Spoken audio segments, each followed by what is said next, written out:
Hello, children. I am here today with a book called Ruler of the Courtyard. Yes, and this is written by Rukhsana Khan. Now, Rukhsana Khan was born in Lahore in Pakistan, but together with her parents, she migrated to Canada when she was only 3 years old. Okay, and she is an award winning children's author. She's written other books for children. This book is illustrated by R. Gregory Christie. So let's read what it is about. But I just wanted to also tell you that I met Rukhsana Khan in Karachi when we had invited her to come for the Children's Literature Festival, and she was there with her wonderful stories. So, it says, chickens, big and small, seem to have a certain know-it-all knack for sensing when I am feeling scared. I can't remember when I had no fear of them. They've been the very terror of my life. Bony beaks, razor claws with glittery eyes that wonder as they watch me how easy it would be to make me scream. Squeak! The door swings open. I peek in both directions. The way is clear. Not a bird in sight. Dash to the bathhouse. Out of nowhere, they come running. It seems I haven't got a right to cross the courtyard. Slam the bathhouse door. Inside, it's safe and quiet. Scratching at the dirt, they wait eagerly nearby. They must know I have to leave sometime. Fill the bucket, find the soap, wash my hair and lather. Forget the terrors lingering outside. Rinse well and I am done. Towel dry and dress, sit upon the bench and comb my hair. Here, I'll show you.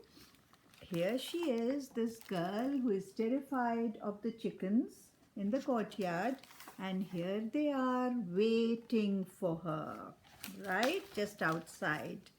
Okay. How peaceful and silent it is inside the bathhouse. How dim and calm and cool. I take my time. Then I spy a curled up something in the corner. How did I miss it? Within easy striking distance of the door. Oh my goodness, look what's there. Let me show it to you. Something right there. Okay. It's brownish black. Is it moving? Is it hissing? Is it watching? Waiting till I am close enough to bite? I want to scream, but if I do, Nani will come running. Footsteps, heavy pounding, alarming coils of danger on the floor. She'll come bursting without knowing through the door. It could bite, she could die. So I swallow up the scream inside and slowly, very slowly, I stand up on my feet. A weapon. I need a weapon to kill the deadly snake. With one eye on the corner, I search and find a stick long and hard enough to do the job. I can't do it, just can't do it, can't bring myself to kill it. And yet it has to go, it cannot stay. A trap, oh yes, a trap. With a trap, I could get rid of it. A trap would save us all from the venom of the snake, the poison of the snake. But what to use? Something deep, something hard the snake can't bite through. Something like a cover. Something like a pot. What about the bucket? It's perfect for the purpose. So I grip the handles tight so firmly that my knuckles turn to white. But how can I go closer? I only want to run and look for cover. go anywhere but closer to the danger in the corner by the door.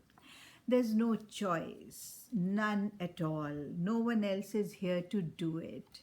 I have to trap the snake. Forget about my fear. Step, then again, like a puppet on a string, make my feet take me closer. Don't think of where I'm going, and while I'm at it, don't forget to breathe. Trap it on the first try, might not get another. Tighten up my courage, open up my eyes. Here it goes. Did I do it? Did I catch it?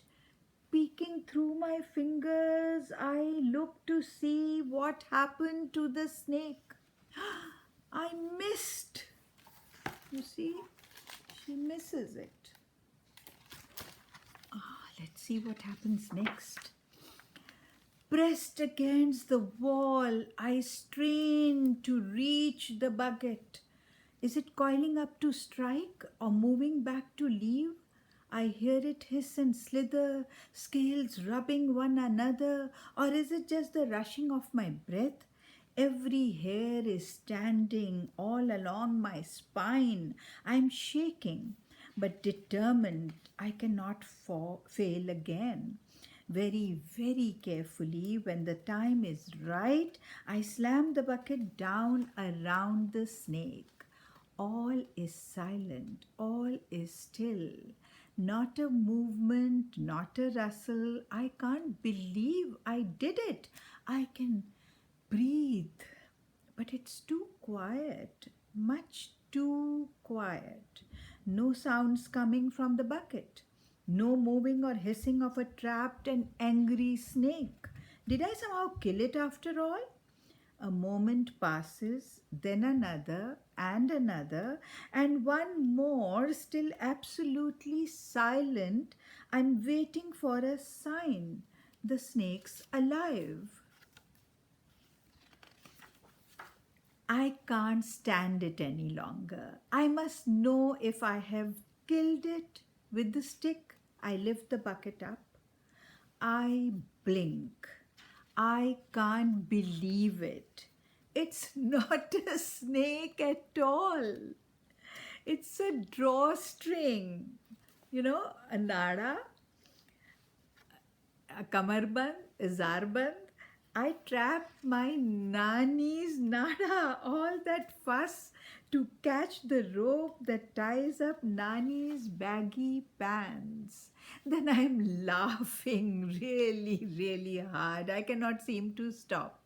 It's such a great relief, better so much, better than my fear. When my laughter quiets and my sides have finished aching, I gather up the bath things, take my Nani's nada and open up the door. The chickens are still waiting.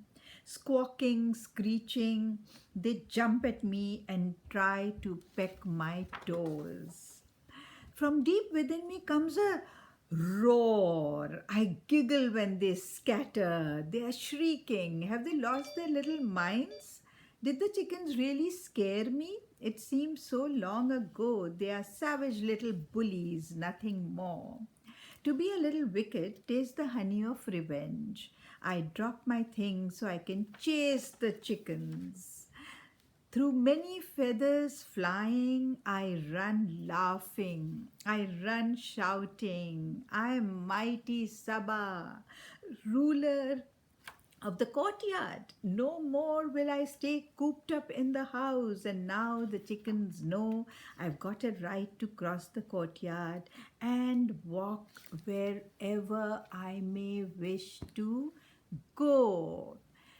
So, children, this story Rukhsana must have written recollecting her childhood in Lahore when she probably, used to go and visit her nani there, right? So, a big lesson in this story is that we all have to conquer our fears, and sometimes those fears are totally ill-founded. There is, they're not really there, but we assume that they are there, and so we live in fear.